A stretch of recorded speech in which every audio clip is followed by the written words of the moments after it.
Rogers Hall. This is our panel on site, and I think we've embraced that people will be joining us as we go. So we'll start this as a conversation among us, and anyone who wants to come closer is more than welcome. There's plenty of space. I wanted to start by acknowledging that this discussion is taking place on Mohawk, Haudenosaunee territories, and to thank them as well as our conference organizers for hosting us. I think in the framework of sites and context and many of the charged spaces we'll be talking about, it's worthy to consider the context within which we're working and living here in what we call Montreal. So our panelists who are joining me, thank you very much. We'll be looking at sites through different frameworks. We have Kasia from Poland, who's speaking of the Malta Festival and various changes it's had to go through in the past years. We have Dovrat Veron from Germany, Israel and Germany, thank you, dealing with the discursive field of curatorial practice of site-specific performance, action, and intervention in the public realm. Deborah Pearson from the UK, speaking to the possibilities of curation as artistic practice in creating context for artists in the context of the forest fringe.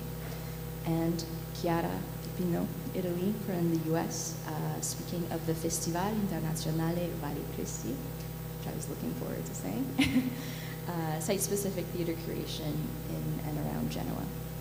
So without further ado, I'll pass it on to Kasia, who will be beginning, and you will. Thank you. Good morning. It's great to be here. My name is Kasia Tusz. I'm a programmer of Malta Festival, which takes place in Poznań, Poland, Central European country. And I'm going to speak about our program strategy called the Idioms as a proposal for a festival of applied ideas. So my presentation will be a critical case study of a program strategy which was applied to Malta 5 years ago and marked a condition for an identity shift of the whole event. Taking my professional experience as Malta programmer as a starting point, I would like to touch some crucial and problematic moments of the reflection on the festivals, which carry a complex sense of meaning deeply seated in the contemporary world. And I will start with an image, which you can see now on the screen. This image is one of many which depict the last edition of Malta and which frozen a particular moment of millions which this 3 weeks long event consisted of.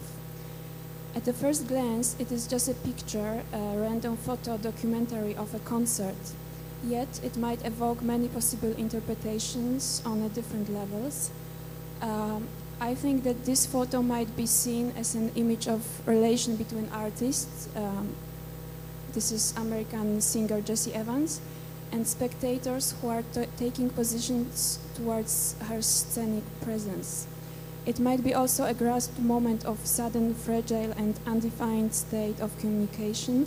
It might be seen as a pleasant, colorful picture which carries the weight of political correctness, or be a helpful PR stand, a sentimental image released to illustrate a situation of tolerance or equality. Another possible interpretation is that one can identify him or herself within this image as somebody who stays outside its frames and conduct private reconstruction of this summer evening standing next to a stage on a square in one of the Central European cities, Poznań.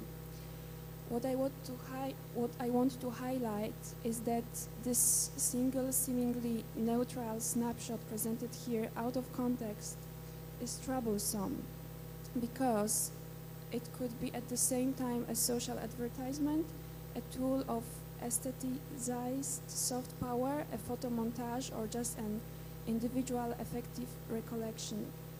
And somehow its multi-layer presence is a pictorial parallel which comes across the reference to the current role of the festivals and its shape in the regards to the notion of community, contemporaneity, and public space, so the city. If somebody would ask about distinctive features of a festival, a possible answers might include such words as celebration, community, surprise. One could add that a festival is the feast of an art and affirmative process of bringing art to the audience. However, it is hard to deny such answers. I argue that they cover only a part of a festival experience, and it needs to be extended. In this speech, I would like to offer a vehicle for such investigations and share an experience of programming the idioms. So what are the idioms? It is a name of a new way of programming Malta Festival, a way which triggered a decision to transform the thinking about the festival and to gravitate it more towards outside world and less towards inside celebration of the festival itself.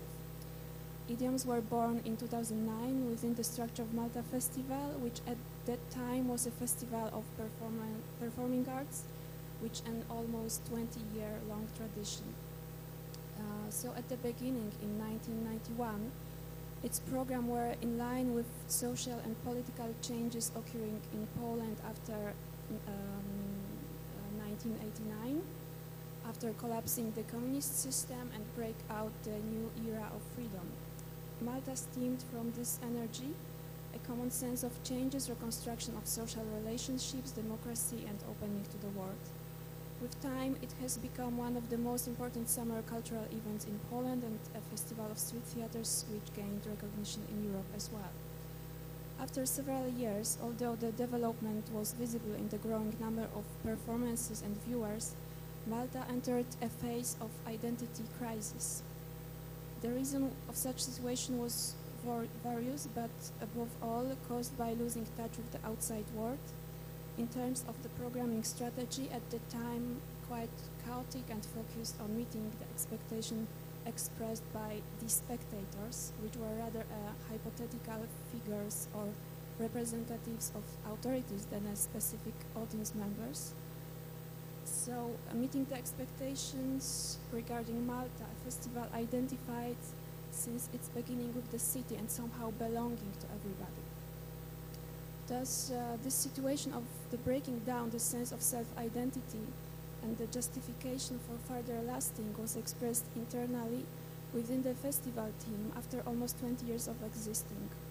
This turning point, the necessity to reformulate the philosophy and program principles of the festival was bursting of need for changing its attitude towards the present time and the need for revision away the festival is defining itself in relation to artist and audience. So as a result of this inner reflection, a clear change in the program took place in 2009 and manifested for the first time in 2010. As the idioms, which have been an attempt to capture the dynamic changes of the world and performance art. The idioms grew up out of the conviction that the festival is an event in the life of a city and its residents and should bring closer not only what is spectacular but also what is significant. In this respect, the basic inspiration for the idiom's turn was the outside world and its perception, and to define what is common once again. A logic of the idioms, a leading themes, sets the narration of every edition of the festival, which is dedicated to a different culture or socio-culture phenomena. Every year a specific topic is analyzed and an external curator is asked to create a multidisciplinary territory where contemplation, critical thinking and wonder are allowed. The key goal is to identify the topics which carries off a similar intensive energy, a potential of transgression, revolt, change, and reach the broader audience through events and challenging artistic encounters. So far, programmers and artists dealt with topics like Flanders, excluded Asian investments, O Man, O Machine, Latin America mestizos. This topic will be the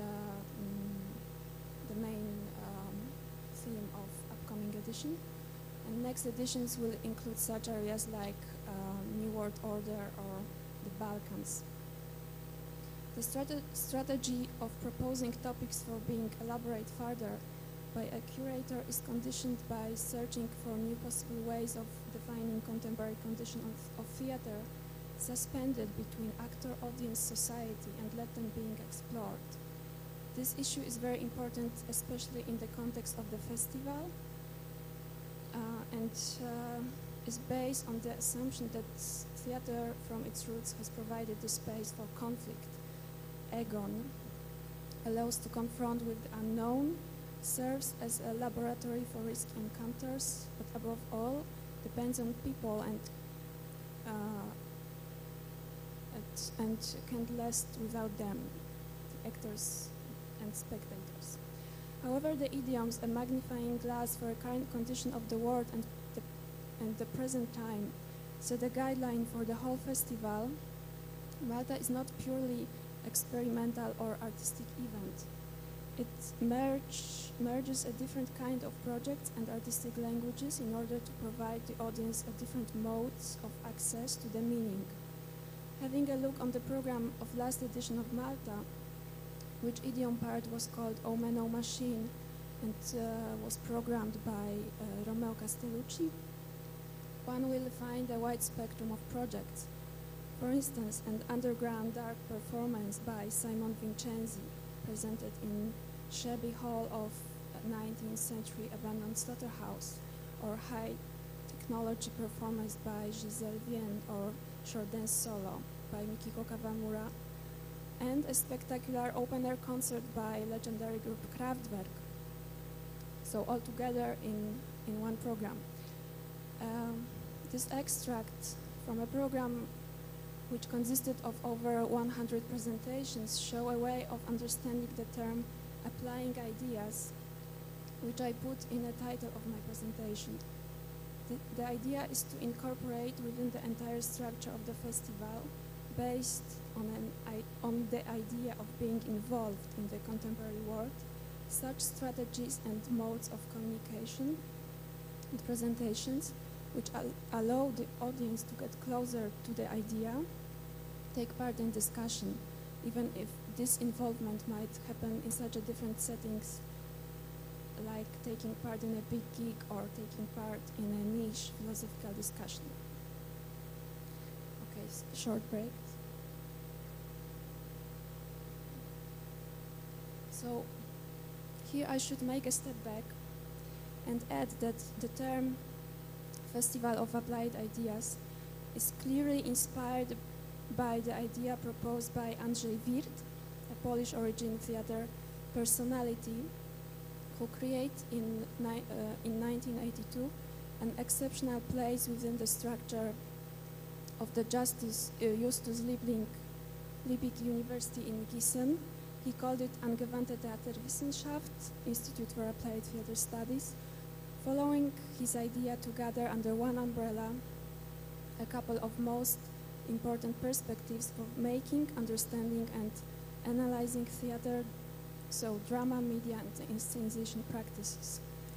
In 1998, Wirt confessed, "I was dreaming about praxeologic approach in theatrology," end of the quote, referring to a praxeology concept raised in the 50s by the Polish analytical philosopher Tadeusz Kotarbiński, who called for considering all human activities by respecting its purposes and clear goals, defining which are based on practical experience.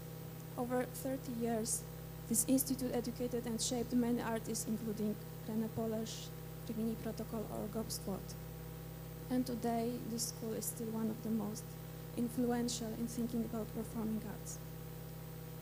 So, thanks to this tradition of making theory and practice inseparable, now it is hard to imagine a festival which could initiate a dialogue about contemporaneity without reflecting on parallels or common fields between science and art and merging theory and practice. The experience of the idioms does borrow a serious inspiration from this Gießen context. However, the idioms are a backbone of a certain kind of philosophy of the festival. They don't avoid or correspond with daily practical and sometimes even ordinary experience. and put ideas to the test by using common sense of the audience. In such practice, the program strategy of Malta is a mixture composed by both internal and external discourses. And at this point, I would like to shift our attention towards the condition of an audience itself, because as programmers, curators, and researchers, we quite often faced with a dilemma. How do you find right questions to ask the audience, and to which questions or doubts you want to be answered? In other words, how to make programming practice relevant. My thesis is that the festival might play a crucial role as a participant in public debate, being its creator and recreator.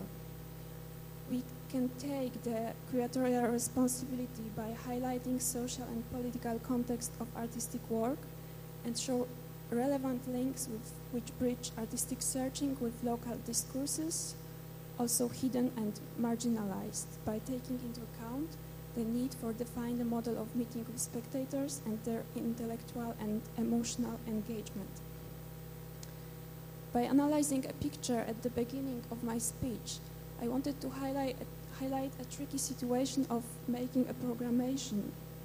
Whatever we do, whether we do it in the frame of the festival, repertory theater, or anywhere else, being suspended between our own desire and imagination, marketing machine, and matrix of others' expectations, sometimes we are inclined to make simplifications and think in oppositions, like mainstream versus experimental, pop versus high culture, established versus unknown, and so on.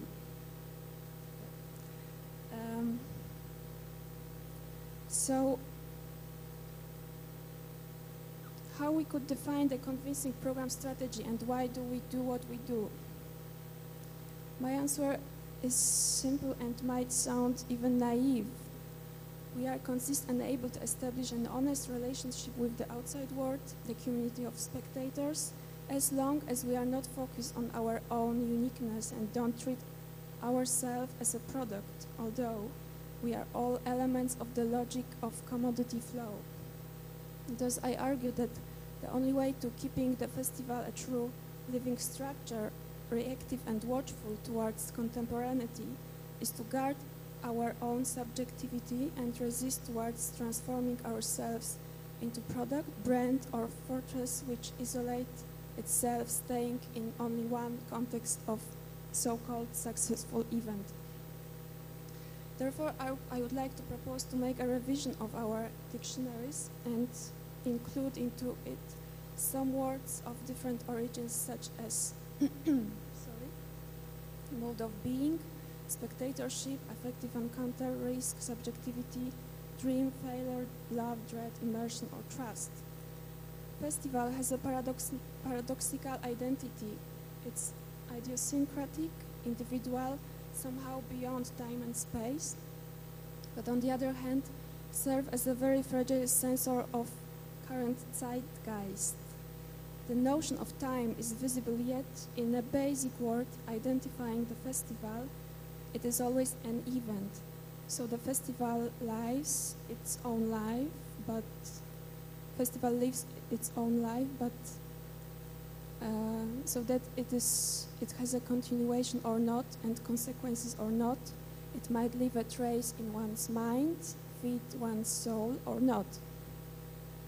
And as a conclusion, I want to recall a quotation from a conversation between Hans-Ulrich Obrist and Enrique Walker, which spoke about the meaning of silence and its ambivalence. So pointing out the problematic distinction between a conversation and an exchange, which leads to the ultimate point of helplessness in communication, he claims that there are things we cannot transcribe. I think that this statement, either by agreeing or opposing it, might serve as a useful metaphor of applied curatorial practice nowadays, because both silence as a lack of words and void, speechless space, are territories of a critical curatorial practice which make an attempt to reflect upon matters which lie on the margins of themes. And idioms are programmed by a certain motivation to depict unspoken and unseen, not by illustrate them in a tautological manner, but rather to open the access to these zones and evoke an affective dialogue within the audience. As programmers, we should carefully operate our tools, defending the position of those who are in vanguard of sensibility, as Susan Sontag called her own position, and our sharp-eye observer looking at the world with a critical passion. Do I have 3 minutes to, because I wanted to screen them, okay?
Thank you very much. So now we have Dobrat. Hello, everybody. Thank you for having me here. And I'm going to present a case study for my master. It was in Berlin, 2012, at the Space Strategies, so it's called. And I was looking at curatorial approaches to site-specific performance, intervention, action in public spaces, in the public arena. Whereas I'm not going to stress out what I haven't found, which is one or two models, but rather very different endless models, and let's say that I see that more as many projects, curatorial projects, that there are such, so there are also curatorial approaches, the way I see it. And I'll do it partly reading and partly showing some images from the Holocaust Memorial in Berlin, where I eventually decided to do my practical project in. I come from Israel, and Jewish was for me convenient to curate there and not to perform myself, although I have a background of a performer. So my practice-based master research deals with the discursive field of curatorial practice and site-specific performance action and participatory intervention in public realm. This field is very dynamic. It functions as a sensitive seismograph influenced by local, global, social, geopolitical, and financial factors and reacting to them. The Holocaust, I'm going to just tell you very, very briefly about the Holocaust Memorial because I would like to engage more about the three different artists that I've curated there and what happened later. The Holocaust is a sensitive topic in Berlin, you can imagine. As an Israeli and third-generation Jew and a performance artist, I consider Holocaust memorials as haunted sites of the Nazi past and charged places and dangerous zones for creating performances. Choosing the Holocaust Memorial as a location for my project was a very challenging decision. Complex and full of traps on the one hand, but very interesting and rewarding on the other. The memorial to the murdered Jews of Europe, located in the heart of Berlin between Brandenburger Gate and Potsdamer Platz, is a very, very location place, and it's huge. It was designed by American architect Peter Eisenman and sculptor Richard Serra, who later withdrew from the project. It is the most important memorial of the Holocaust. Below the memorial, there is underground information. It's basically, let's say that it's a kind of a museum, but there are also workshops going on there. But it's underground. So on the top, one can see 2,711 concrete slabs, named also stelae. And they're spread out over 5 acres in a sloping maze in memory of the 6 million Jews killed in Germany's extermination against the ethnic Jewish minority during the World War II. Interesting debate was taking place around the whole construction of the memorial, which forced politicians and opinion makers to reflect on how exactly Germany can best remember and commemorate the Holocaust. It's a big, big issue.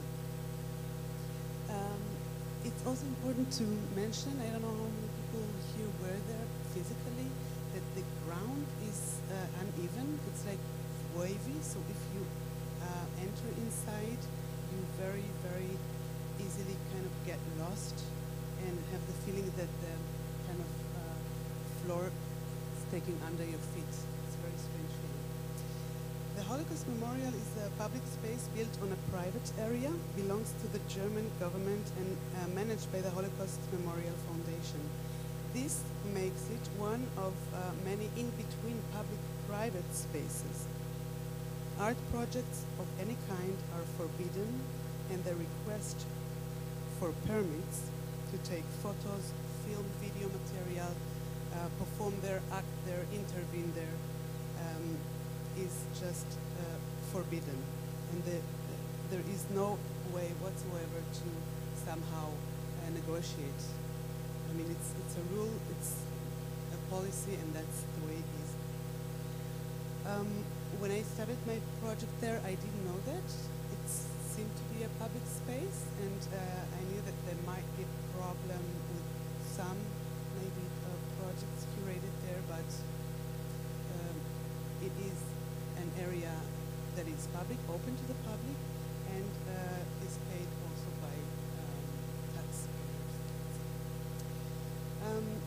so basically, this policy of the Memorial Foundation, I can give you the name in German, it's also die Stiftung Denkmal für die ermordeten Juden Europas.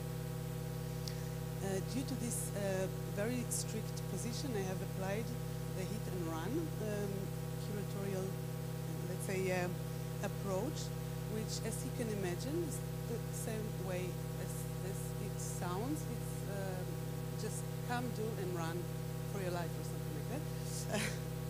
And that in order to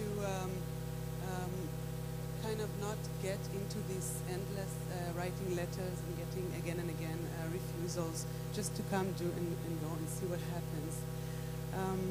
This approach is often used for socio-political arts and intervention carried out in sensitive urban spaces or places with critical intentions.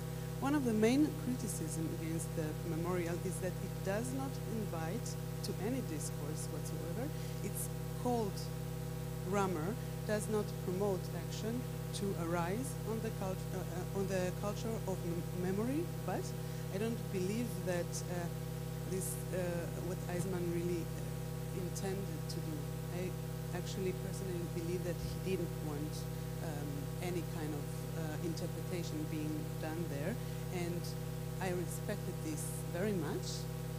I personally, it's kind of strange to say about this location that I love it, but I find it's very strong, and the impact is physically is very, very impressive.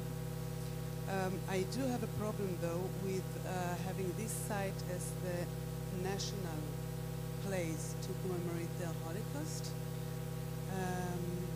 due to the basic reason that it's very aesthetic, it's very beautiful, and it does not relate to the horror that it's supposed to commemorate. I'll maybe get back to that aspect later on. You'll see there's film later on that show its beauty. So basically the 2,711 stelae of this memorial are not able to act and react, and they are still and rigid. They are just blocks of beton, and this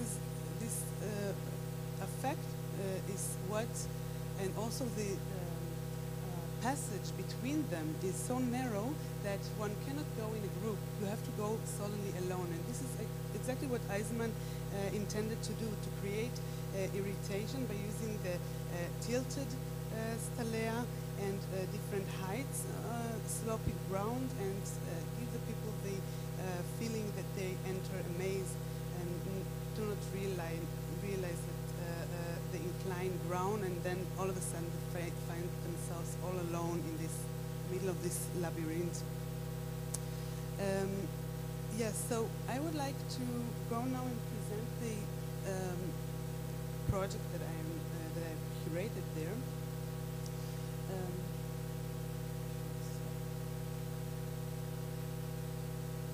So as you might see already from the photos that are running behind me, it was not a call. First of all, I have to say it was 3 different artists that I knew their work. One of them created, Moran Senderovich, created her piece in Jerusalem. It was her final work for her performance studies, and I've curated her and, so to say, basically invited her to carry her act in the context of the memorial, to adapt it there. And the second one that I've invited is Birgit Aufderlauer, which is also a curator. She's not only performing, she's a writer and very interesting artist. I wanted her very much to act there at night time, and she spent a whole day, 17th of July, and a whole day speaking with people and writing a very beautiful poetic text about the memorial and engaging to what people told her.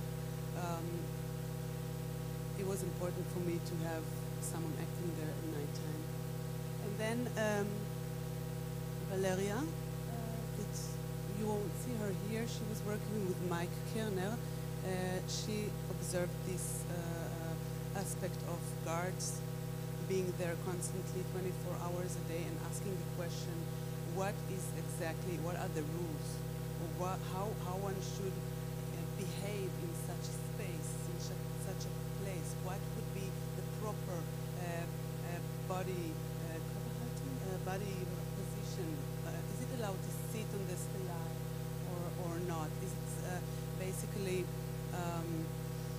appropriate to eat there and or laugh and jump? There are some rules that it's not allowed to drink, to smoke, and to jump from stela to stela. I have to give very quickly a very essential information about the whole way or strategy that the procedure that was taken there in this space. We just came, did, and then ran away. Of course, it was not easy to bring Moran. We had to get a carriage, and we had to find a place in this area where she can basically change her clothes. I mean, to get into this costume.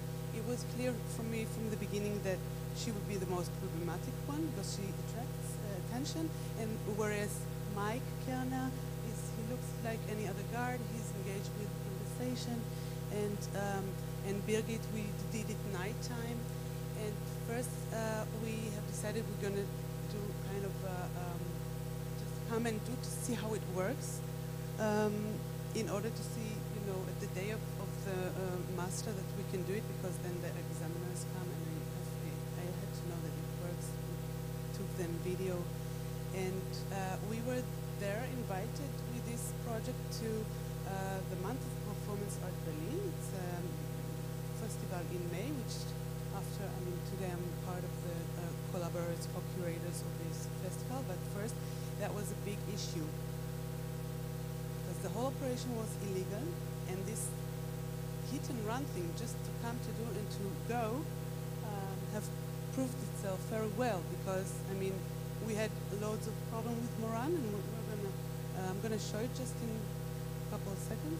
And we didn't have any problem with the rest. At nighttime, even the guards listened to the guided tour that Birgit gave, and they asked if we are students. We said yes, we are students. There was no problem whatsoever.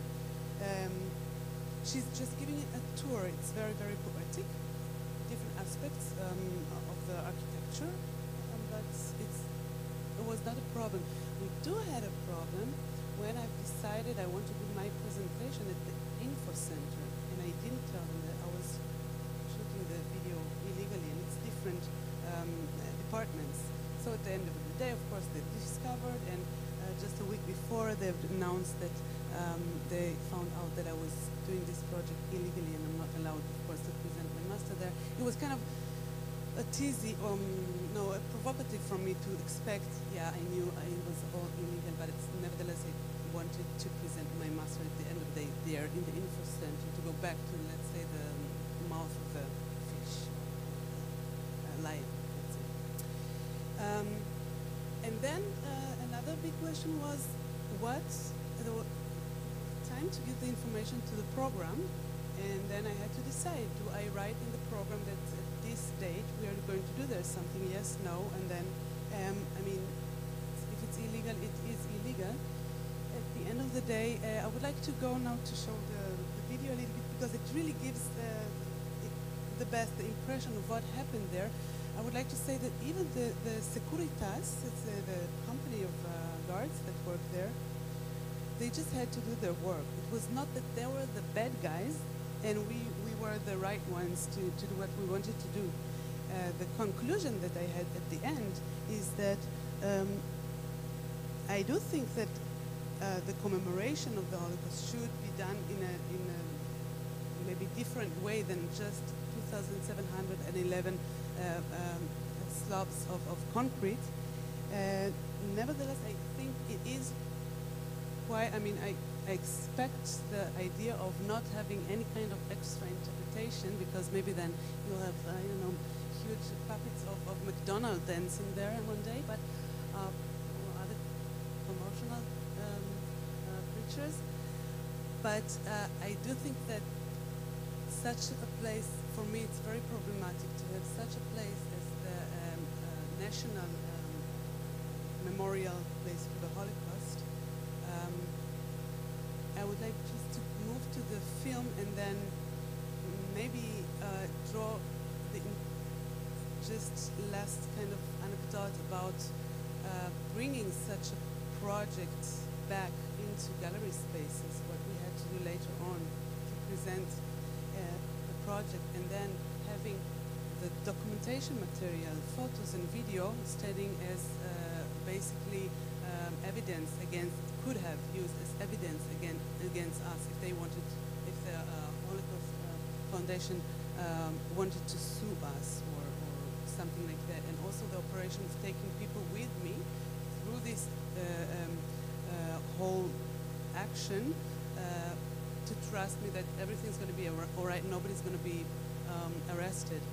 What we did at the festival at the end, at the month of performance of Berlin, is that Moran was dancing on the border between the street line and the memorial, so they couldn't arrest nobody. They took the cameras away. We couldn't really. There are some handy photos. The police came later. They tried to arrest me, only me. Took my passport, my Israeli. By that time, now I don't have it anymore. I have German one. And at the end of the day, because of the video we had, we need to. Über das Denkmal redet und nicht über etwas anderes.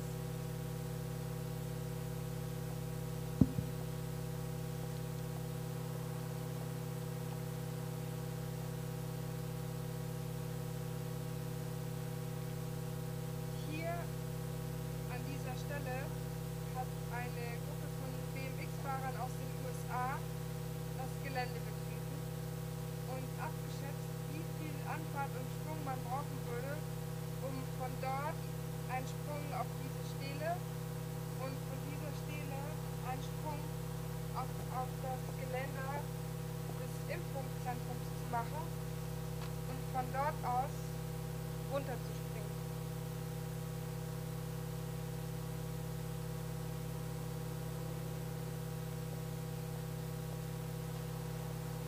Das Denkmal ist barrierefrei konzipiert. Das kleine Steinmuster auf dem Boden markiert Durchgänge, die für Rollstuhlfahrer breit genug sind, wobei zu beachten ist, dass diese nur von Ost nach West verlaufen und nicht von Süden nach Norden. Das hier ist ein Geweihbaum aus Nordostamerika. Hier wachsen auch eine Kiefernart, Linden und eine Strauchart, die ich nicht kenne. Hier hat mir ein Mann aus Berlin erzählt, es sei bescheuert, dass es Regeln gibt. Das Denkmal lädt doch dazu ein, dass man darauf rumturnt. Die Bäume selber stehen symbolisch für die Überlebenden. Das ist doch positiv. A little bit further. I'm gonna pause in the break. I'm gonna leave the video also to run a little bit. I just want to give a small. There are also very interesting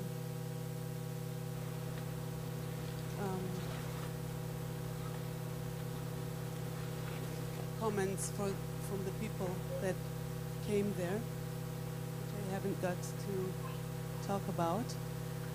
Some people were horrified, others were very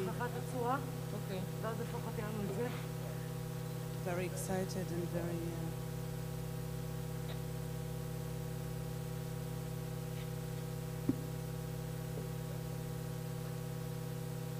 it's important to say that we didn't know how long can we stay there. It was clear that at some point we would have to go. So you can imagine that for Moran it was a very, very hard conditions to perform.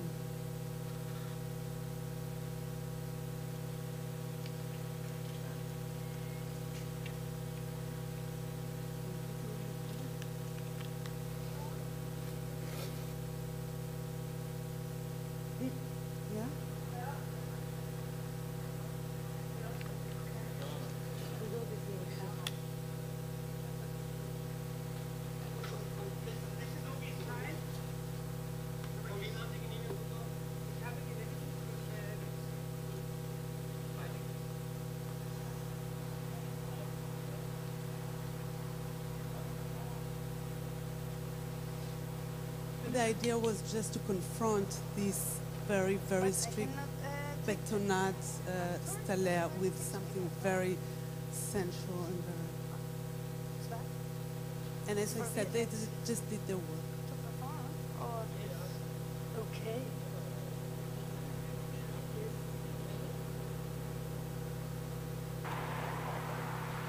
Okay, can we take it just another 30 minutes from the last one? And with Mike, as I said, the conversations were totally interesting. I'll put it in the break. One rule means not to go too fast. So I want to know, well, sometimes I see people, they walk like or I try to find out the speed I can walk with in the morning. Some people running, you make it stop. What do you think? Yeah, so when there's a rule says you don't have to walk fast, then I can decide by myself.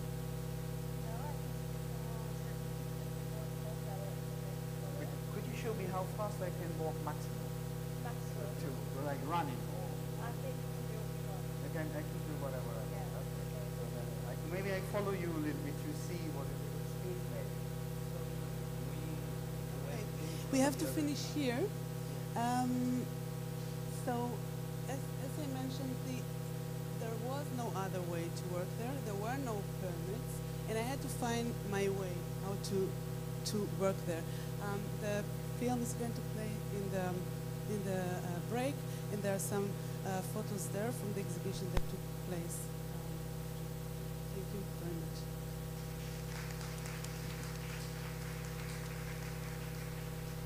Thank you. Now we have Deborah from the UK.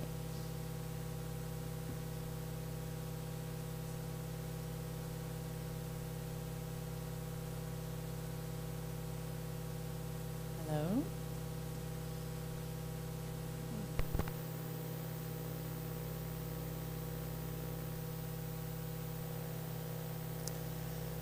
Okay, so I'm from an organization called Forest Fringe, and this is a paper about whether or not curation can be considered an artistic practice. Curation is a creative act, the art of taste-making, gathering, juxtaposition, and its creative aspect is likely the reason that most of you are drawn to it. But my question is, as an artist who's also a curator, can I legitimately classify my curation as a part of my artistic practice, or is it actually something else?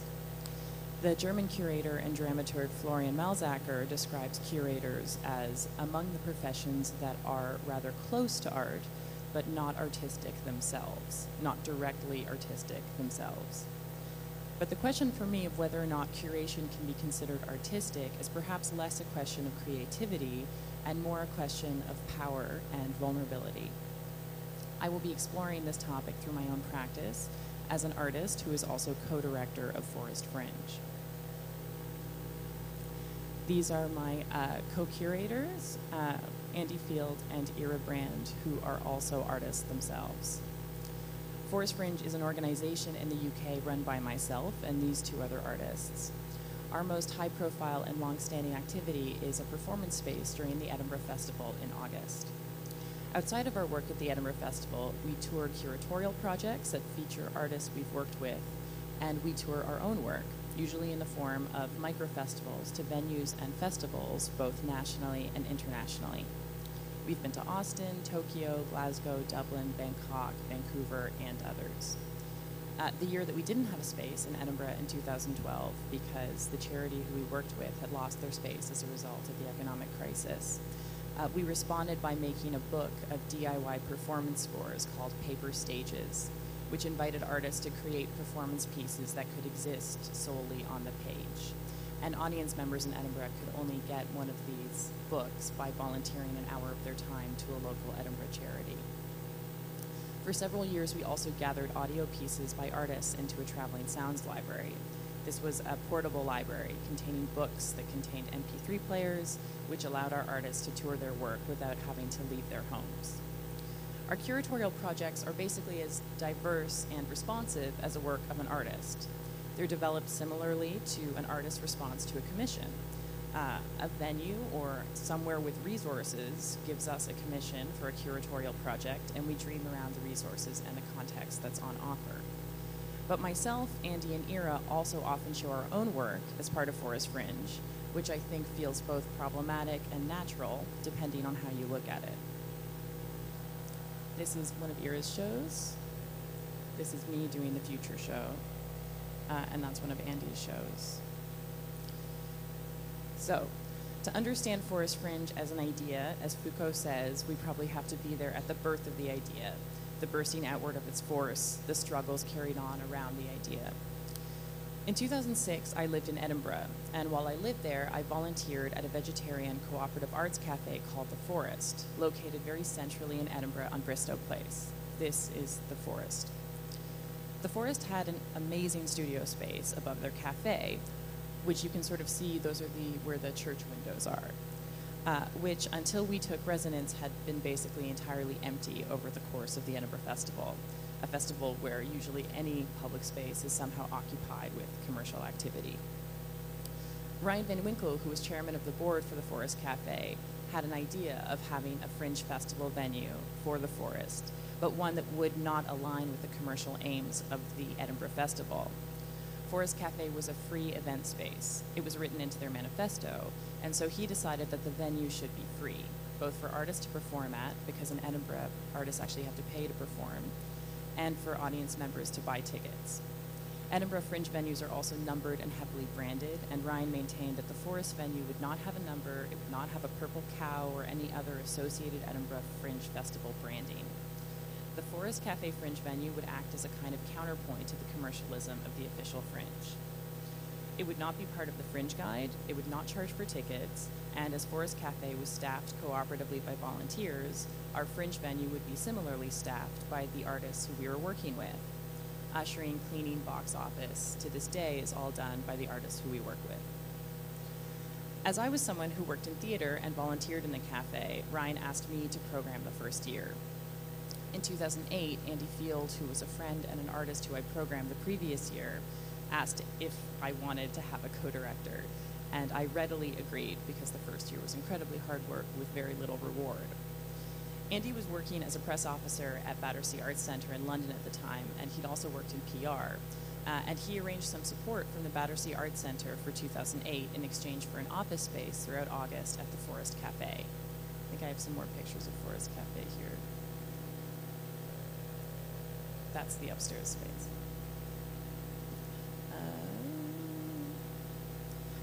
As a BAC-supported venue, it became a lot easier to attract the kinds of artists and audiences that had been a little bit more reticent in our first year. And the idealist nature of what we were doing did chime with the press. We won a Herald Angel in that first year for the venue. We went on to win several other awards in 2009, 2010, and 2011, including whatever, you can ask me later. Andy and I still had no office, no salary, and no regular funding for the organization. But somehow we began to be thought of and described of as an Edinburgh institution. In 2010, our project expanded to micro-festivals at well-funded and well-resourced theater buildings and festivals throughout the UK. Weekend-long events in which we would occupy a different venue space and fill it with the kind of activity that had been associated with our Edinburgh venue. Here's the Traveling Sounds Library. This is in Bangkok, a cinema, an old cinema that was filled with work. This was usually a range of smaller scale, interactive, and intimate pieces, installations, studio, and durational work, combined with several pieces for larger audiences. The work we present at Forest Fringe is basically almost universally small scale, and what Forest Fringe was creating in our community was a way for small scale, independent artists to make a bigger impact by working together. We went on to expand the concept of micro-festivals so that we could tour to international venues, where artists are able to charge a fee, and where we were able to charge a fee as producers, which became a way to sustain ourselves and the project financially. The financial model for Forest Fringe shares much more in common with the freelance artist practice than with most producing organizations, at least in the UK. The Edinburgh Fringe Festival is our no-budget project. So this is where our offer to artists of a free space to perform, accommodation, which we are able to provide through a small grant from the Jerwood Foundation, and exposure to at the Edinburgh Fringe Festival is actually a sufficiently good offer that we're always overwhelmed by how many artists want to work with us. For our micro-festivals, artists we work with are paid a fee. This is provided by the commissioning venue, and we are paid a curator fee and occasionally an artist fee if we present our own work in that context. Our financial model is just as vulnerable and precarious as the financial life of a freelance artist. We are reliant on commissions and project funding rather than a salary. Venues approach us to create a micro-festival or another project for them because they appreciate that some element of our curatorial model is in some way unique. It has some kind of unique quality. And in this sense, our curation does get treated externally as a piece of art. Our concept is that of small-scale work gathered together to accomplish larger-scale exposure. And put more poetically, I could rephrase this as saying that it's the idea that in the community of performance that we work in, together we can be stronger. But this word together is complicated, and I recognize that it's problematic. And this brings me to the nature of the power in the work of an artist-curator or a curator-artist.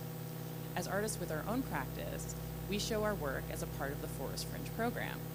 I used to make the joke that my relationship to Forest Fringe was like the ads on television about anti-hair loss organizations for men in the 1980s, where they'd say, "I'm not just the president, I'm also a member." As artists who make smaller scale work and who aren't really paid a full-time salary for producing, Andy, Ira, and myself kind of keep going with the Forest Fringe model because we recognize that we need it as much as the other artists who we work with. But we are not, strictly speaking, in the same position as these artists in relationship to our organization. We've worked with probably around 100 artists over the last 8 years, and some of those artists we have long-term relationships with that blur into friendships and collaborations. This is actually Action Hero, who are a group who we've presented every year at the Edinburgh Festival. This is Tanya El-Houri, who is an artist we've worked with repeatedly and who was also my flatmate for 3 years. So maybe this idea of friendships and working relationships blurring into each other is familiar to many other curators. But even given these very close long-term relationships, Andy, Ira, and I still do, at the end of the day, choose who we program at the Edinburgh Festival, and we don't guarantee long-term support to any of our artists.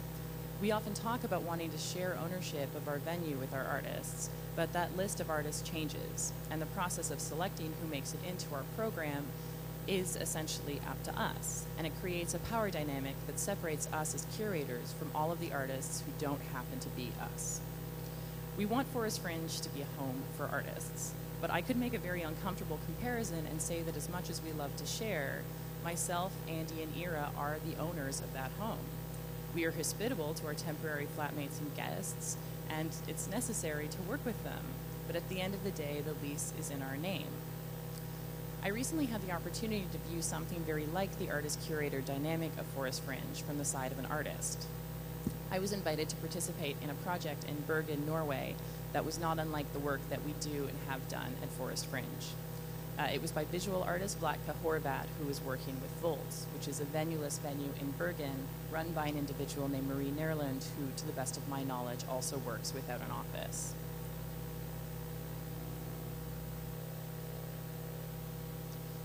This is a picture from that project. She invited 4 different artists, all working in different mediums, including myself, to create imaginary tours of an abandoned shop in the center of town. This project shares many common traits with projects we've undertaken for Forest Fringe in the past. So being the artist who'd been curated in this situation felt like a very familiar and unfamiliar experience. What I came to appreciate was that it was completely different. Although the tour was mine, the project was Vlatka's, and I was aware of the pressure and the need to represent her practice without always being quite sure what that meant. As an artist curator for Forest Fringe, I've always thought that because I'm an artist, this can help smooth out a non-hierarchical relationship with the other artists we work with, because I'm also vulnerable. In this project, I recognized that Vlatka was an artist and also vulnerable, and that I was vulnerable, but I still wouldn't say that the relationship is non-hierarchical. As artist and artist curator, we were not on a level and we weren't doing the same job. I proposed that we were doing very related artistic jobs, but within extremely different frameworks.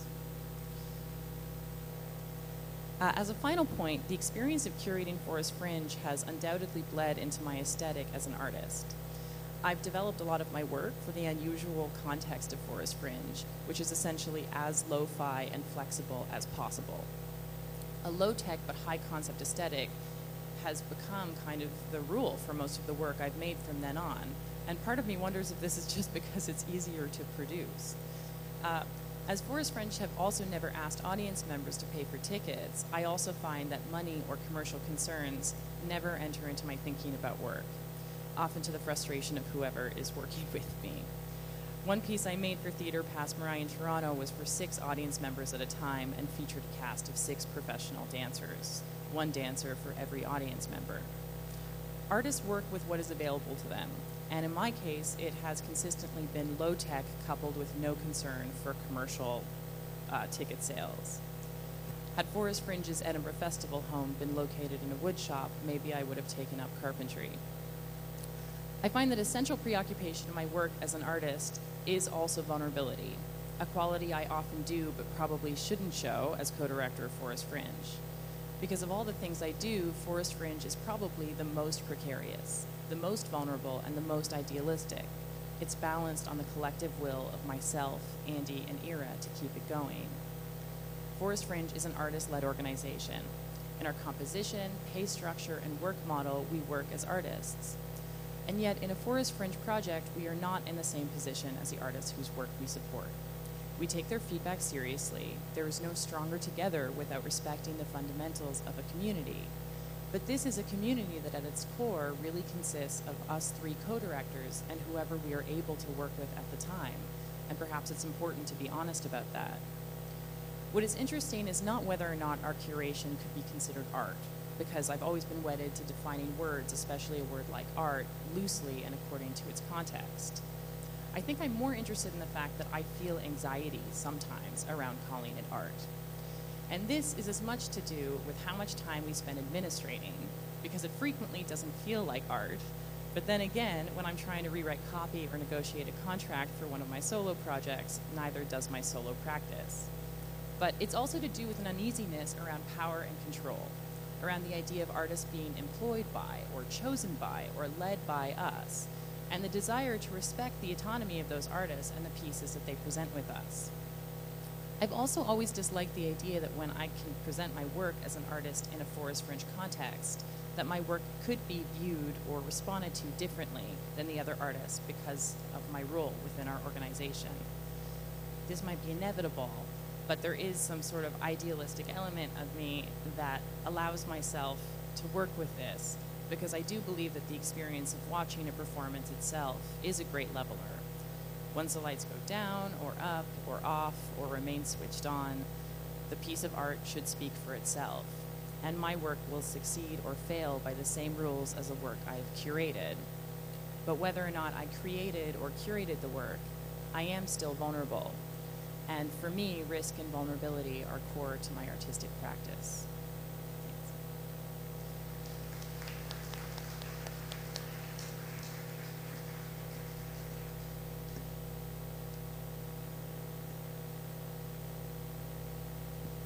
So next up, we have our last presenter, Chiara Pepino from Italy and the US.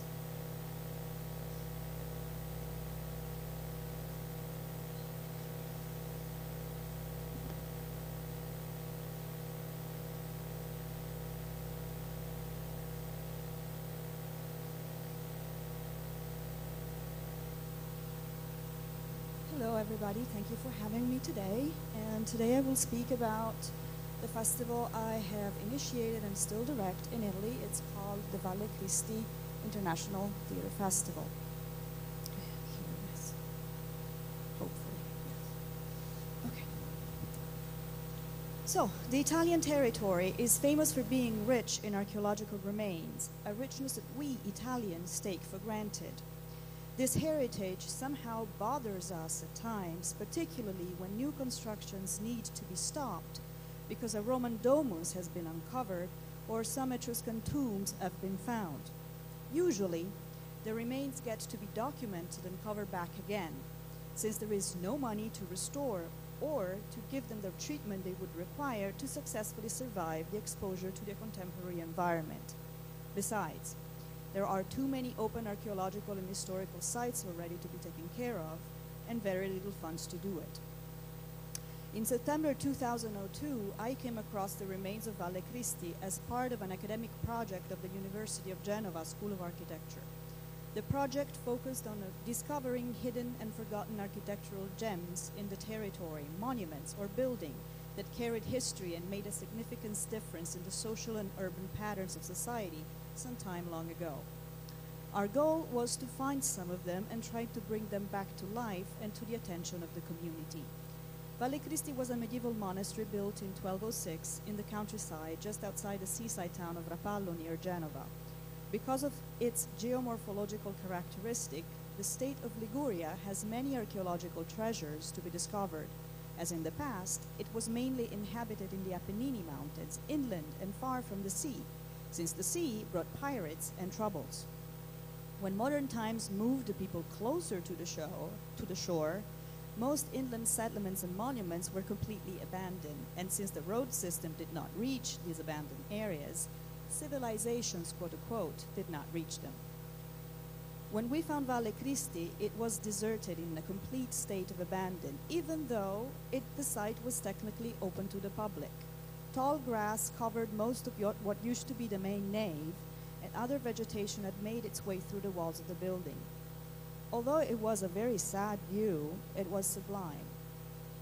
It was the living proof of nature's superiority on mankind.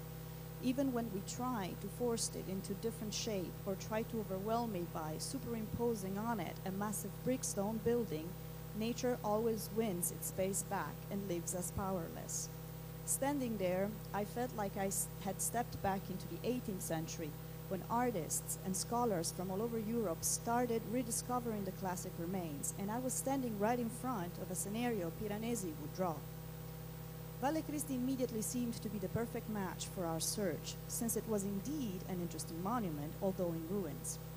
It was Romantic in structure, it had heavy but simple features in the ground plan, Gothic decoration of mullioned windows, and grand portions of the bell tower. The building was fascinating. It talked of the past, of rough, glorious, and dark times. Legends tell of nuns being buried alive behind the bell tower, or infants left to die in the cold. People say that during some nights you could still hear the ghost of the nun moaning and crying in the small woods behind the bell tower. The complex includes a church, a dried well, a couple of other buildings which probably served as housing for the nuns, a massive graveyard of the Great Plague of the 14th century, which is only recognizable by the different level on the ground and by some bones that sometimes make their way back to the surface when mowing the grass. Its location was also very convenient. It was just a few minutes from downtown and right off a main road, which happened also to be one of the main pilgrimage routes to France in the Middle Ages. At the time, the University of Genoa was collaborating with the drama department of Goldsmith College in London. Therefore, we had access to actors and performers. The idea of working on a site-specific theatrical event came naturally, and soon the monastery became an open stage where actors, students, and faculty worked together to give back the monastery at least some of its past splendor. We decided upon a production of the Spoon River Anthology, and I have a beautiful picture of the Spoon River Anthology. There you go. Very good. Spoon River Anthology by Edgar Lee Masters, as it appears to be an appropriate choice for that given space, as the presence of an abandoned graveyard could very much relate to the setting of Masters' collection of poems, and we were confident that it would have provided the production with a touch of truthfulness and evocative atmosphere which could not have been replicated anywhere else. The English students and faculty worked on the adaptation of the poems. Sorry, technical difficulties.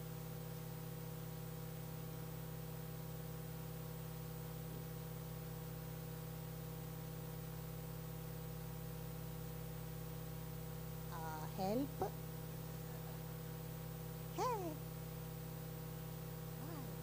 I want to see that. It's good. Bad boy PowerPoint.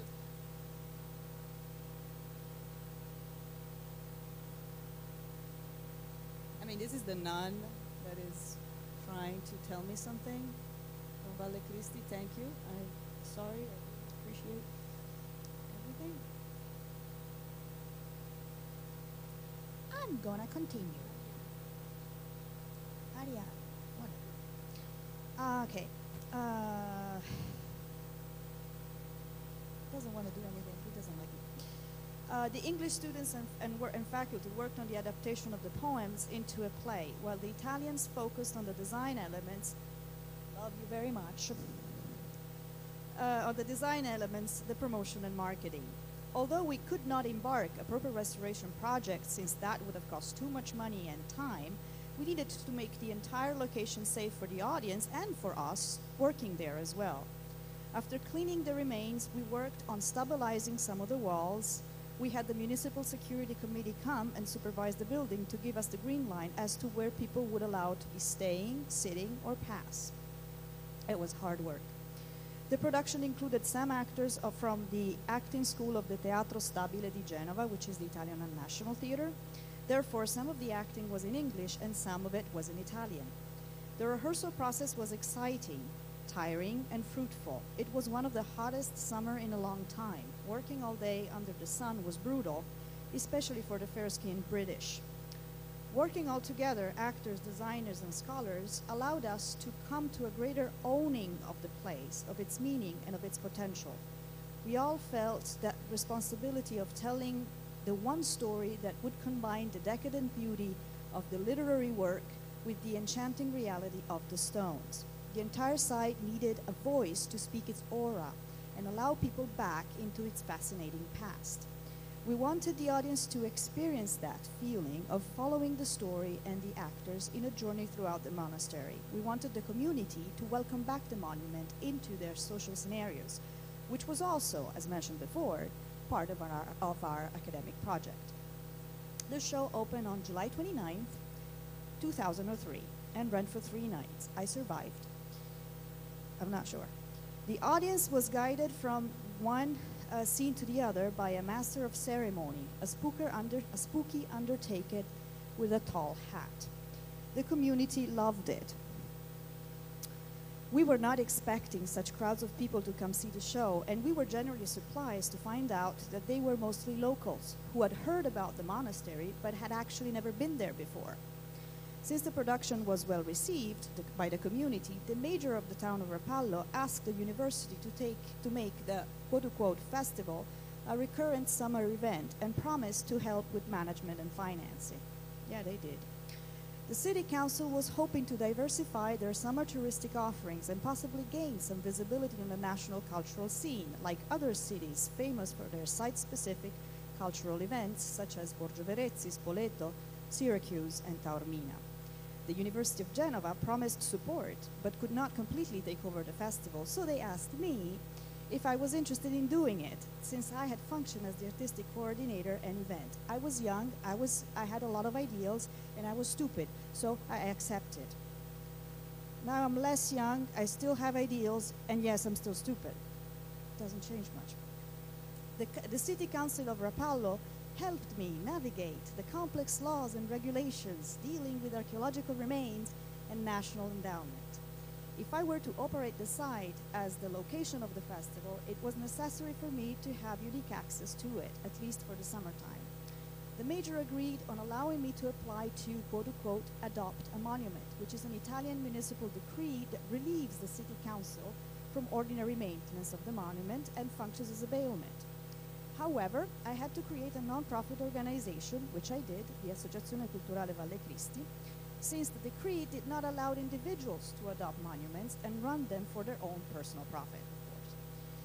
I had to opt for an association and not for a foundation, since the city council could not commit to a recurrent, consistent economic contribution. How strange. The Associazione Culturale Valle Cristi was granted the sole use of Valle Cristi in the fall of 2003, strictly for the months of May, June, July, and August. The association included artists, managers, and administrators that to this day are still working on the summer festival and on other cultural events taking place in the winter in different locations within the territory of Rapallo. The association was able to raise funds to provide Valle Cristi with better facilities and technical elements, like house seating, a state-of-the-art booth, a stage, lights and sound. The space could not be rigged, however, because of the nature of the building and the national restriction about archaeological remains.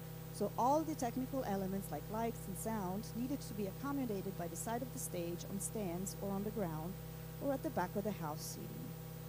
The Associazione Culturale Valle Cristi, according to its mission statement, geared towards, quote, open quote, promoting and enhancing the cultural richness of the territory through the work of artists in the visual, literary, and performing arts, where the environment is considered as an active element of the creative and artistic process.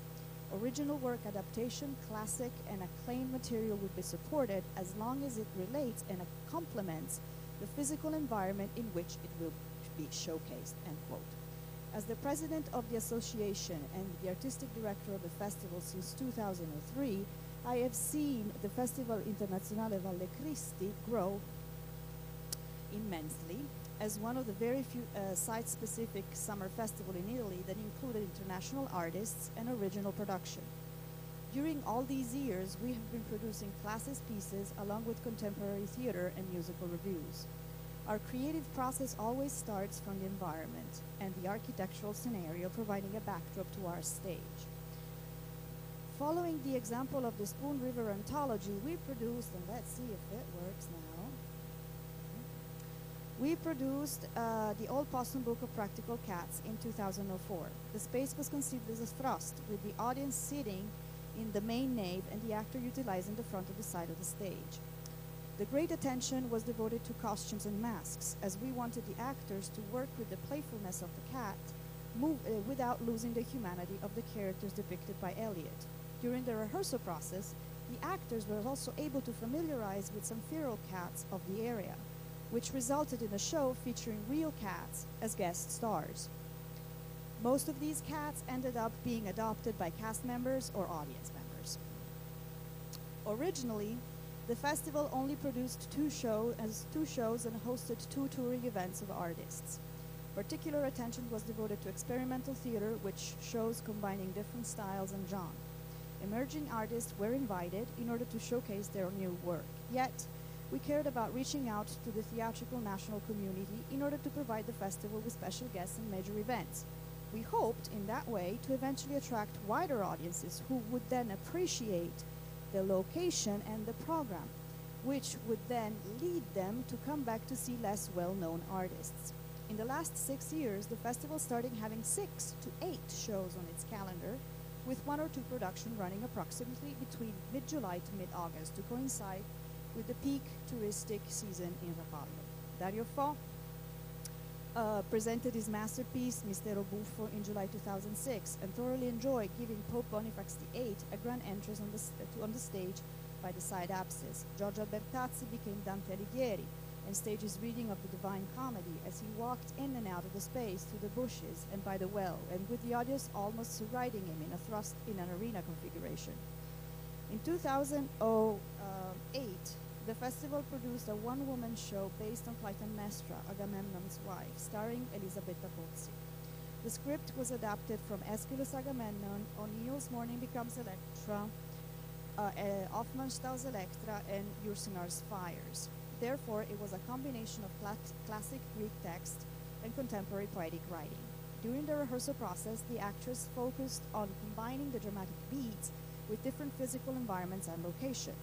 The entire space became a psychological scene, resonating with words and melodies, in which invisible partners hid behind the walls or underneath the bell tower as the actress addressed them, questioned them, and danced with them. A great example of theatrical and artistic collaboration led to the production of My Father's War. Yes. Of My Father's War by Bob Ford, an American playwright, at its first European production in Valle Cristi in 2009. The playwright was able to join the cast of the festival for the entire rehearsal process, which ended up being an extremely fortunate and rewarding experience. The play was based on a true story about episodes of an American soldier's life at war during World War II. The play had an episodic structure with flashbacks and forwards in time, as the lead character remembered those tragic moments of his life, the people he met, and the friends he lost. A choice was made to rely on lights and sounds more than in additional scenic pieces. Therefore, the monastery was transformed into trenches and open fields through quick light changes and few additional elements. Costume played a big role in providing the time frame and the atmosphere for the show, as we were able to utilize original military uniforms. Having to work almost uniquely from the front and side lights made it possible to stretch and create the illusion of a metaphorical space, a limbo space suspended in time, where real remains of the monastery acquired a post-apocalyptic iconography. Since the buildings were in ruins, it wasn't hard to believe they had just been bombed. Overall, the architectural environment of Valle Christi greatly influenced the outcome of every show, usually by complementing and improving the performance rather than becoming an obstacle to the storytelling. And that was because in curating the selection of the productions and performances that every summer take the stage, a great effort is devoted to find those scripts or performers whose strengths lies in the message they are delivering rather than on the spectacle. The truthfulness of a good story and of well-developed characters could take advantage of the environment and use it at its own benefit, regardless of the time frame of the piece.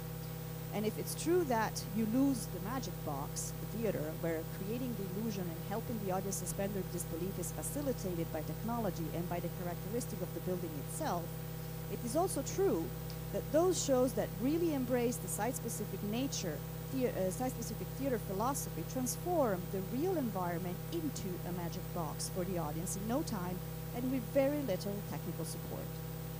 Valle Christi has seen beautiful production of Greek plays as well as contemporary plays such as Karen Churchill's A Number or Craig's Write the Unseen, making it an incredible culturally rewarding experience for everyone who has been involved in the process. As the artistic director and curator of the festival, it is always a challenge to balance the need for popular choices with the research and appreciation of experimental and culturally intriguing performance. A summer theater festival in the Italian Riviera attracts tourists as well as locals, but there seems to be an overall reluctance toward the unknown, quote unquote, and to the not immediately recognizable.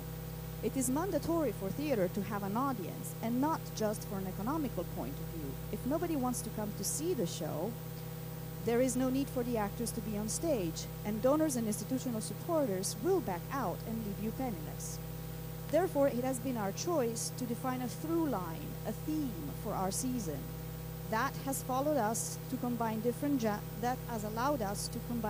genres, popular shows, and more experimental ones. The attempt was to instill the audience with the curiosity of seeing how the theme would have been developed in the different performances. In over 10 years, the Festival Internazionale Valle Christi has acquired national visibility, won awards, and a good number of patron and subscribers. We built our audience. The festival did indeed bring new tourists to Rapallo, although we're not talking of football or rock concert crowds. However, the future of the festival does not look promising at this point. It's been few years now that the economic crisis has been challenging the life of most seasonal cultural events, not to mention Italian society as a whole. National funds have been dramatically cut, or they have disappeared altogether with the Fondo Unico per lo Spettacolo, FUS, otherwise known as the Italian National Endowment for the Arts. Italy's economy almost collapsed in 2009, and thus the government reduced its contributions to the arts by 50 to 70% of the original amounts.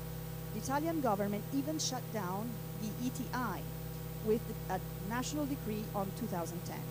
The ETI was the department of the Italian government in charge of financing national theaters and resident companies.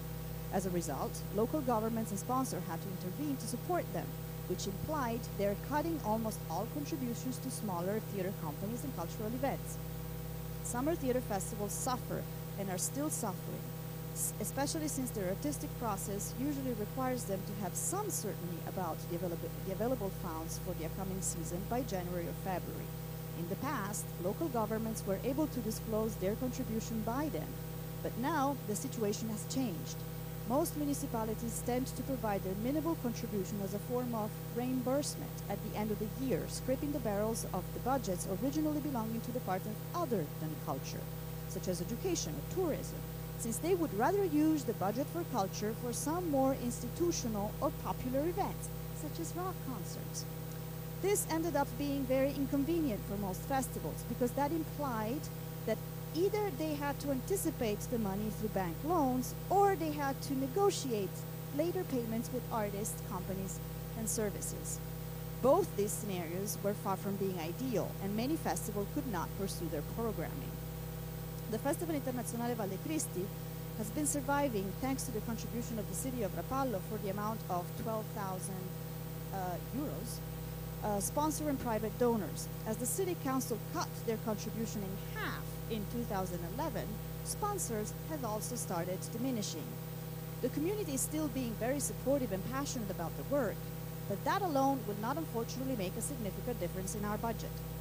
This leads us to the question what may become not only of the festival itself, but to the monument as well. 10 years ago, it was an abandoned place. It took an entire decade to give it back to some pride and make it a vibrant part of the social and cultural life of Rapallo. It will likely take very little time to decay again, if nothing allows it to come back to life, even if only in the summertime. We are now in the process of selecting shows for the upcoming summer 2014.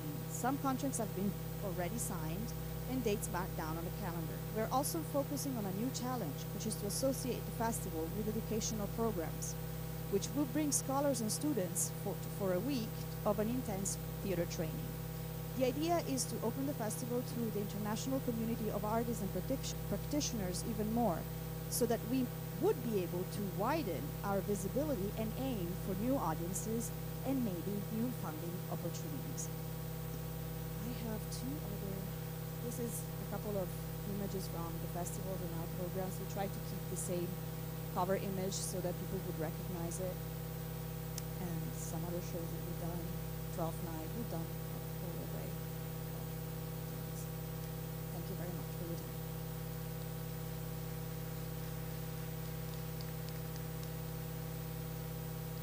Great, thank you everyone for your interventions. It's time for questions if people are so inspired. We have a microphone up here. I see some movement.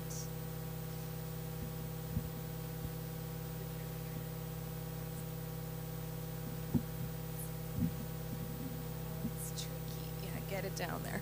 I'm Kara Spooner. Hi, guys. I missed the first couple, so I'm sorry about that and if this has been addressed in those papers, but I'm curious about the difference between site as a kind of extravagant set or backdrop and the kind of integration and that the site can perhaps be a sort of character. So just the difference between those two ways of thinking about site and performance, if you have anything to offer.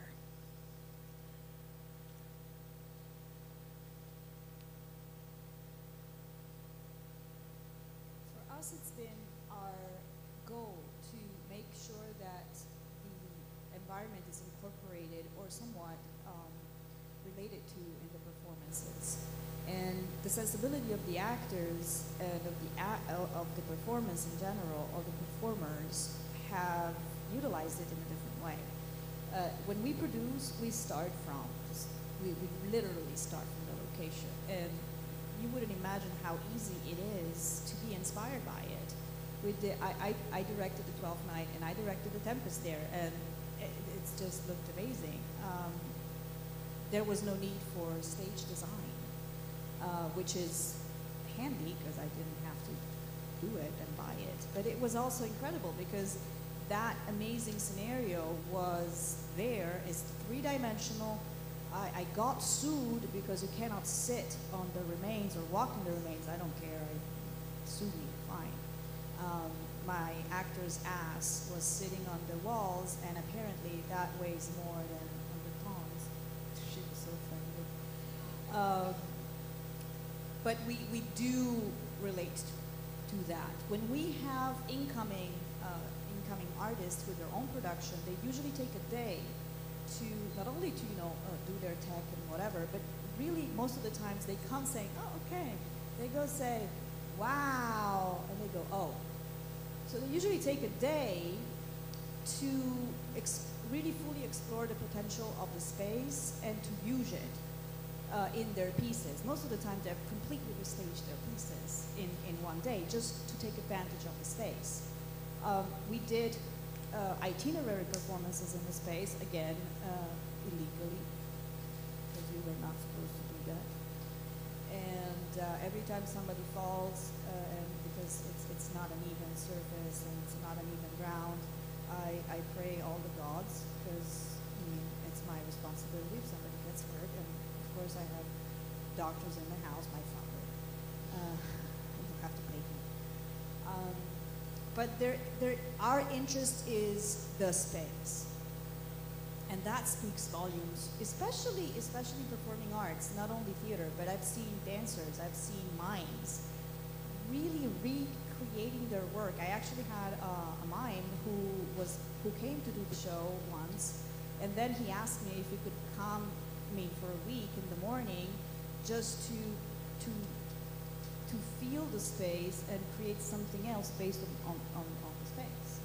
So for us, it's never a backdrop. That's what I'm saying. I didn't talk much about space about site in my paper, but I would say that because we often bring work to a variety of different kinds of sites, but we're occasionally commissioned to make something specifically for a site, it can be either a backdrop or a character. So for example, that piece that I showed you that was in the cinema in Bangkok, that was where we filled the entire cinema with work that was related to cinema, like performance work that had some sort of relationship to cinema.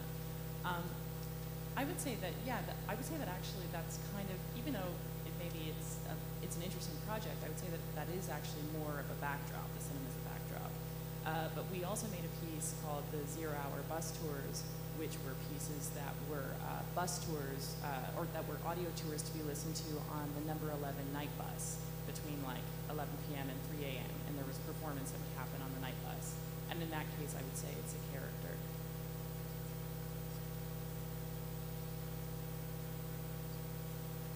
In the case of Beyond Commemoration, the artists were working there.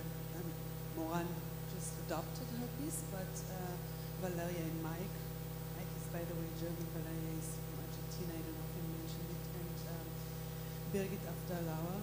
They worked there basically 2 months time, they had to work there intensively, so it was quite specific in that sense that they wouldn't come.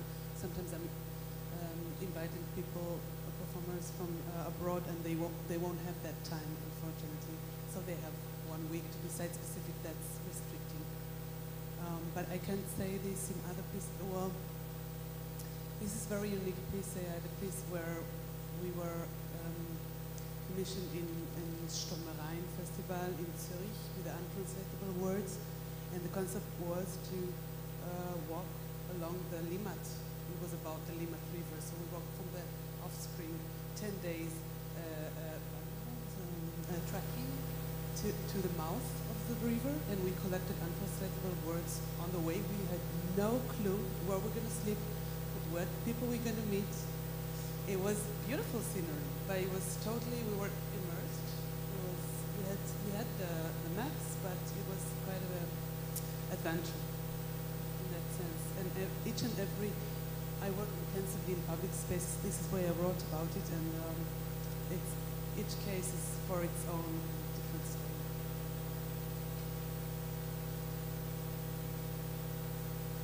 For Malta Festival, the public space is crucial from the very beginning, and basically we take the city as a space for theater. And we use both traditional, conventional theater spaces like theater halls, operas, and so on. And we put artistic staff into site-specific places, very often on a daily basis closed, like the this old slaughterhouse, which I mentioned in my speech. It's a complex of red bricks buildings erected in 19th century, and it's former slaughterhouse, of course, but it is located in the very center of the city, so very often we commission work especially for this place, dedicated to this place, and we organize also a study visit before presentation at the festival, so that the artists can look around and feel this ambient and surroundings. Squares, private apartments, very different kind of spaces we use during the festival.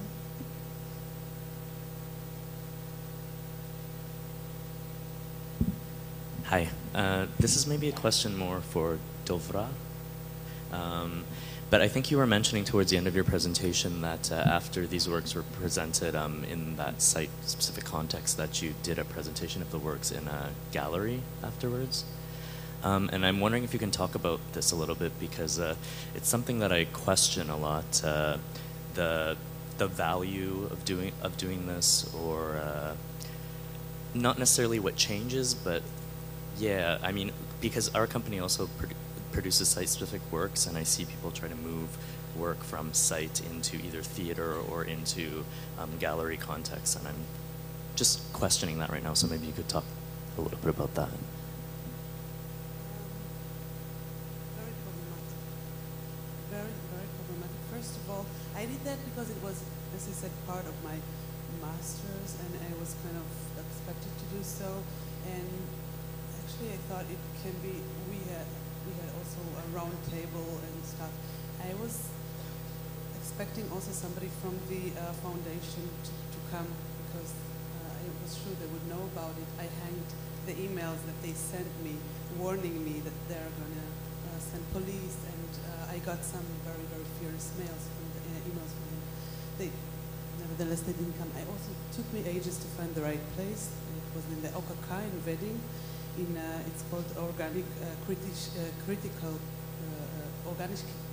Kunst. It's an organ of critical art. I didn't want to present it in any other gallery. I was searching for this kind of very small, marginal, and not under the nose of the. At the end of the day, I think it was very good, because not all of the, it was, for instance, the night tour, it was restricted only for 10 people. We didn't want to have loads of people in order not to raise suspect. So it was good because more people could, you could say, got more exposed, which is eventually what, as a curator, one tries to do, to facilitate, to get more exposure. We didn't have a catalog, though. It was just presentation, 1 week of exhibition, and that was quite surprising, because the photos that are hanging there and some of here, I got kind of people interested in buying them, and then I got very perplexed about the whole thing, because it's like, well, it's not that dramatic. No, it was not. Yeah, it was very surprising. It's not, for me. It was like, I don't know, like buying a photo of a corpse. Not corpse. So I still cannot see this as an aesthetic, or I still see this action as more critic that I tried to create there, or kind of experiment to work in a space that is not appropriate in general for arts, for performance, and then to try to make something live happen, a dialogue, to create some kind of a dialogue in a place where it's not existing, it's not allowed. And it's about the dialogue, it's not about the art, it's not a piece of artifact. So people ask me about the DVDs, about one thing, if they can see, if they can touch, where can they see that creature? It was strange, yes. I'm very ambivalent about this art. It's totally different. Just to end up the Zurich, the Stromereien in Switzerland, for instance, we picked up the performers along the way, and they then performed in the dance house Zurich. So we didn't know who we were going to meet. But for this project, I just wanted to make sure I'm going to curate one Israeli, one German, and one whatever, Argentinian. And I happen to know the right people to do very, very different kind of work. One really very kind of flashy and very lively performance art. One kind of poetic night tour, you know, this parkour. And then intervention, yeah, Mike, with the people. I didn't tell them what to do, but it was like the whole thing. For me, it's so site-specific performance art and not into a gallery to fit in, that it's the way that it was accepted, the reception, that it was embraced and liked as an art, it was quite surprising and maybe also disappointing. Like if I missed my point of criticizing really.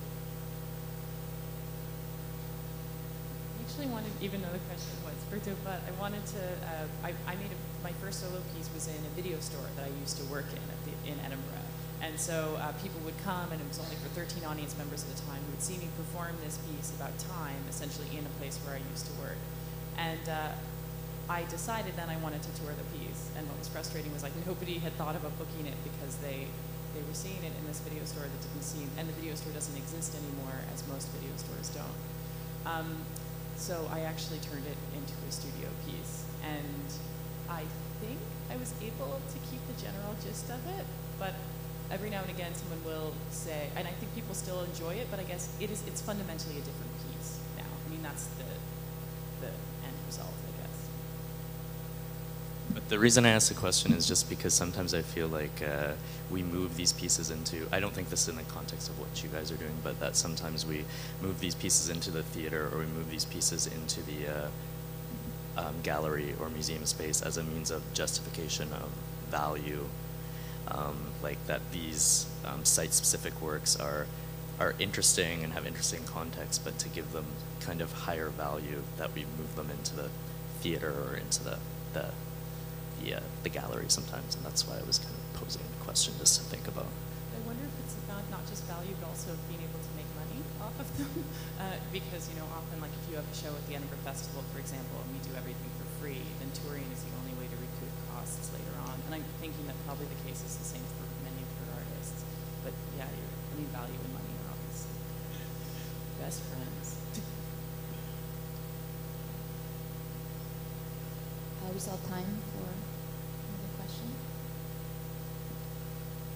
Well, this is really just more like a comment, but I'm just thinking from listening to this quite interesting panel that I think it becomes very clear that no matter if you have a more artistic approach to curating or more structural, institutional, or whatever, that there is a very strong sense of performativity in the curatorial act itself. And I think that's both on the level of, you can say, more formal considerations, more aesthetic considerations, but definitely also on a structural, how do you deal with structures, how do you intervene with them, how do you sometimes work up against them, as in the Berlin case, or how do you create structures in order to work.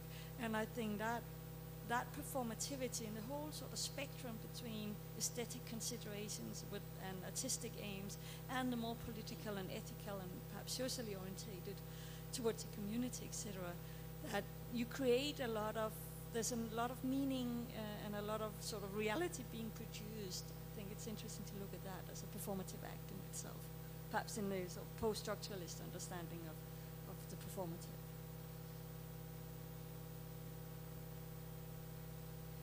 Any comments or questions on that?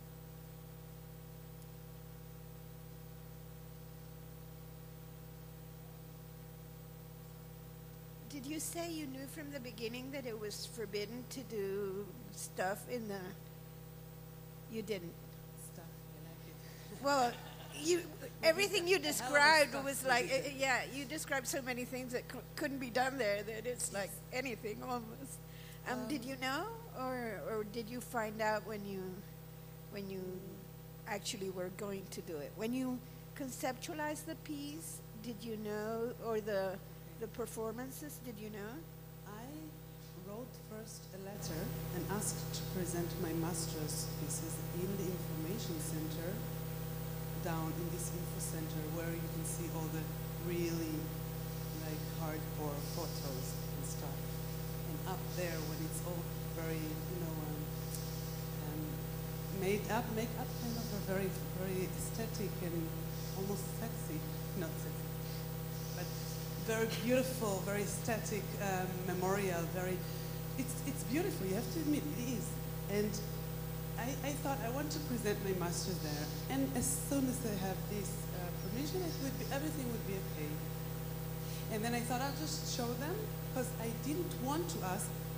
I suspected it's not allowed, but I think, like if I would have asked, really went through, it would take ages, and then probably I would be able to do just some of the things and not other.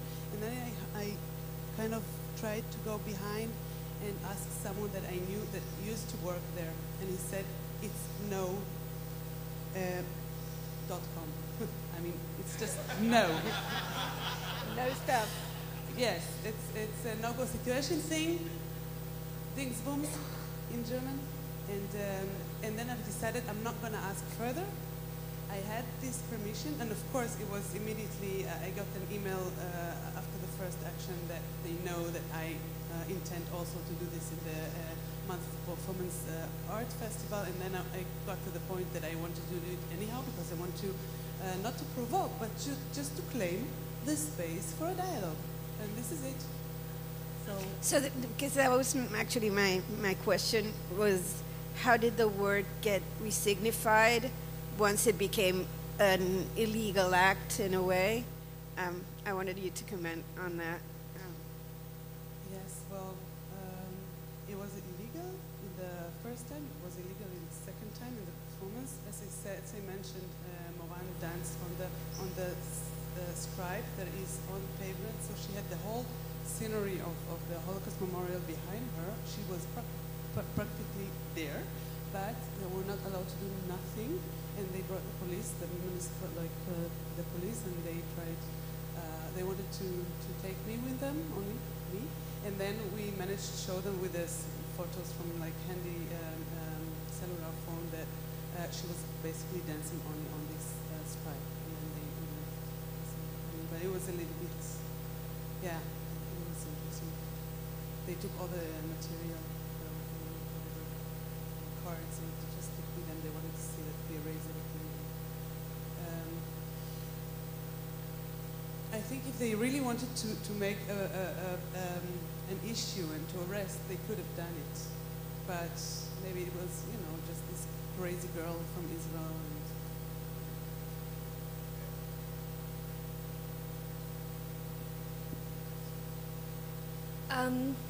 For you two who are working more institutionally, let's say, like in a more of a traditional sense, have you ever had times where you've pushed the boundaries of that and maybe had to ask for forgiveness later, or being close to being arrested or anything like that, just trying to bridge that gap if that happens institutionally for you at all? That's the one good thing about being Italian. Okay, we are not like in the Germany situation when they're serious. You know? Yeah, I do use the structure illegally in the sense that I should not having my actors walk on the remains, and they do. I don't think they're gonna, I'm an architect as well, I'm a licensed architect as well, so I am my own technical director. And when I was there, the entire vegetation, entire trees made their way through the building in the walls.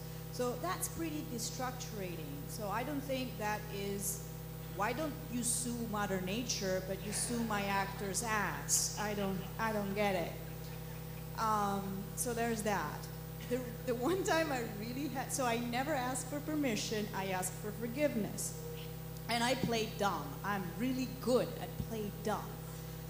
Oh, really? I'm so sorry, I didn't know that. I don't go talk to the mayor anymore because my associate says I suck at it, and it's true. Because the first time I did an itinerary production there, the mayor asked me the meaning of the term itinerary. And I was just like, did you just finish high school or not? And I received a kick in the thighs by my associate. So she give us money, shut up. The one time I really did have problems though was one night. There was a production of Dracula. We had a company bringing Dracula, and of course they wanted to rehearse. Yes. So they came to rehearse the day before, where we didn't have anything going on. They were having their own technical rehearsals, and they brought in their own technicians. They wanted to really explore the darkness. So they didn't even use lights. I was there. And on the morning papers, there was this, I don't know how, sometimes they're so fast. PR doesn't work, but sometimes bam. And this was this gigantic article on the national newspaper. Yeah, we made it to the national newspapers, saying that in Valle Cristi, the Associazione Culturale Valle Cristi was holding black masses. And I was just like, are you serious? Did you look at the calendar? I mean, we're having Dracula the next day. I got in trouble for that. I got in trouble for that, not by the policeman or anything, but by the church who came and said and lectured me on how I should not have my glasses in there and that. Another time I had issues with the police because one of the shows was starting in the house and one of my actors had to argue and make a fight with another actor. And the police came and arrested the actor. And I was just like, no, that was supposed to happen. But other than that, we ask for forgiveness, not for permission. I've given up. Anyway, what can happen? They're going to put me in jail in Italy? Fine, do it. The best society now is in jail. So there's more. I can do site-specific theater in there and be paid. Wouldn't that be natural? So no.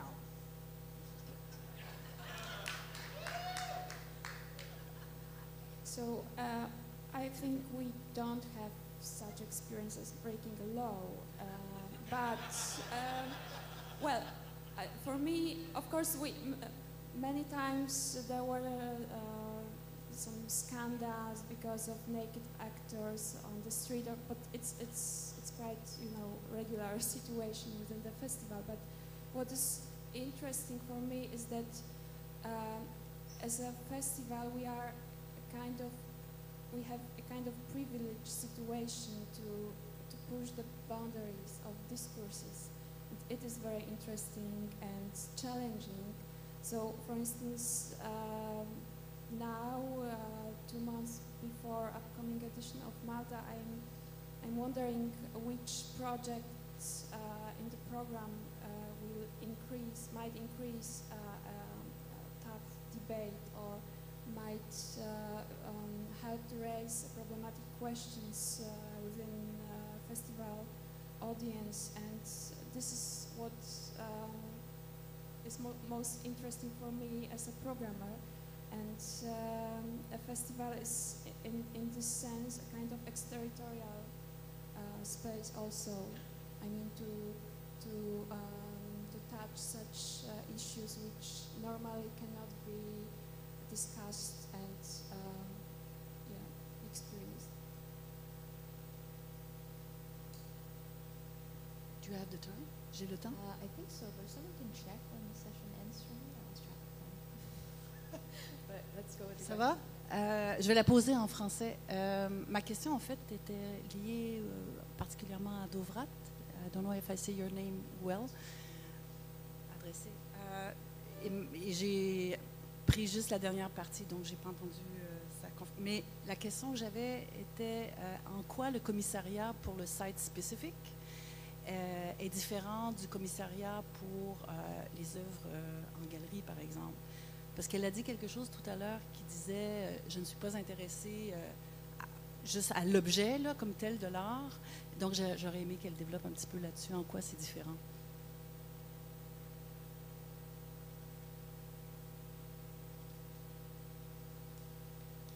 It's totally different.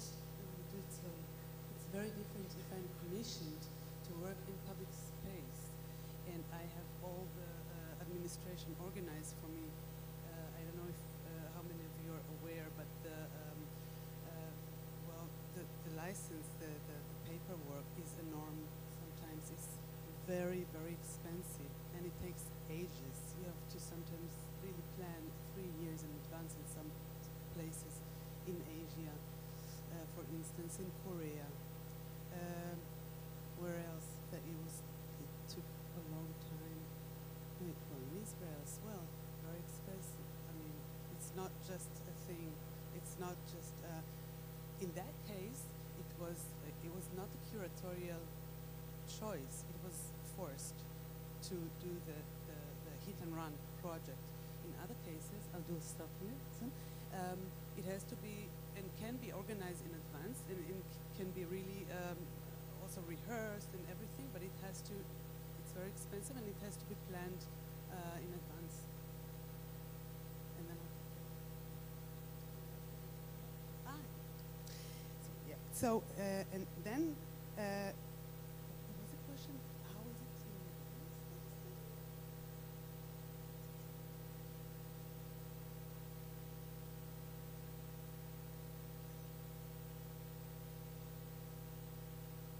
same.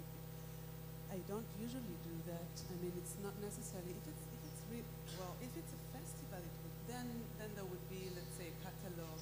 There would be some photos and videos. But the artifacts from that, this is, I think that was the only time, basically, that it was my choice to do that transmission from the public space into gallery spaces. We have to finish. Yes, we're losing our break time. Very important. Thank you, everyone. Thank you to our panelists.